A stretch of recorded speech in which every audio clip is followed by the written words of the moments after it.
Hello বন্ধুরা, কেমন আছো তোমরা সবাই? তো এই যে দেখো, নতুন বেবির জন্য জামা কাপড় নেওয়া হয়েছে।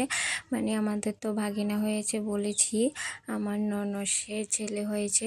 তো তার জন্য নেওয়া হয়েছে, কারণ ছয় ষষ্ঠীর সময় মামার দেওয়া জামা কাপড় পরতে হয়। তো এখানে টাওয়াল, গামছা, জামা, কাজল, কাইতন, তারপরে পাউডার সব কিছু নেওয়া হয়েছে বেবির জন্য। তো আমরা এদিকে চলে এসেছি আমার বড় ননসের বাড়িতে। তো আমরা সবাই একসাথেই যাব। তো ওরা এখনও রেডি হয়নি, ওরা রেডি হতে হতে আমরা এদিকে চা খেয়ে নিয়ে এলাম। তো তারপর চা খেতে খেতে আমাদের এদিকে গাড়ি চলে এসেছে।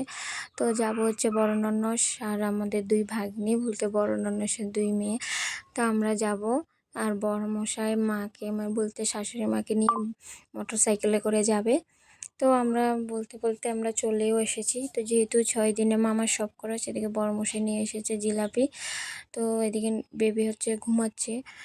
তো এদিকে এখন মামা কলা, এটা নিয়ম, মামার কলা দিতে হয়। তো মামা এখন কলা টাঙাবে দরজার সামনে। তো আমরা এদিকে সবাই মিলে বসে বসে কি নাম দেওয়া যায় বা কে কী নাম রাখবে সেটাই ভাবছিলাম। তো যেহেতু ছেলে, তাই 5টা নাম রাখা হবে।